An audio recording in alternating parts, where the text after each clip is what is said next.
scenes go out in straight sets this year, and gosh, they'll rue that one for a long, long time. Well, they will, particularly because we spoke, Kingy, earlier about the coaching masterclass that Adam Kingsley had put on. Yep. Everything worked well. They dominated that first half. In fact, they dominated the first 3.5 quarters, and you thought everything's going perfectly to plan. But as I said, we've learnt this year not to think things are done. When there's time left on the clock, things can change, and they inevitably do. The easy question's going to be now from outside in is, can you play this way at that intensity for 120 minutes? And maybe you just can't. And maybe they need to be able to drop into another mode, Jason, and take some time off the clock. Not sure. One player that couldn't have done much more for the Giants, Jesse Hogan. He kicked 5 goals. He's had a wonderful year, a great final series, and, well, he'll be feeling pretty heartbroken right now. He will be. He can hold his head high. He's done everything that he possibly could.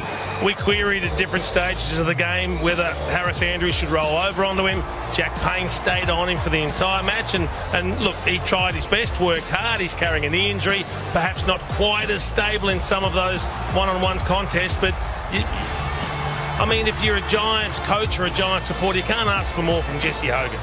You've got an outstanding year from him, and he did it in finals as well. What a player. I mean, he's just become such a star in 2024, and he's probably been the story of the year, really, to see this guy come from the absolute doldrums to back to where he is just remarkable.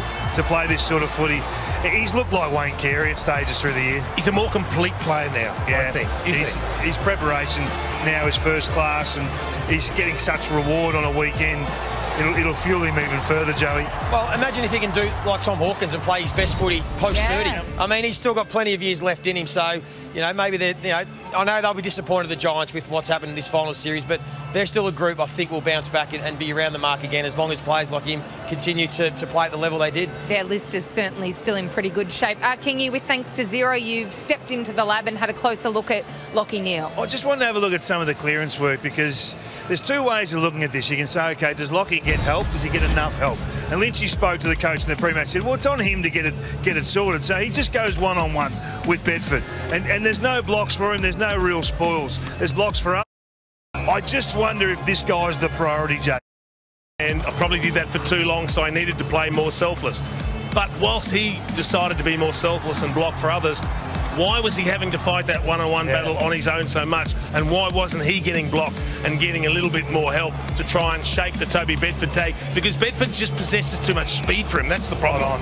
And this now, it just goes in the scope for the Geelong Footy Club. They know exactly what they need to do now. Getting it done's another thing, and whether they've got that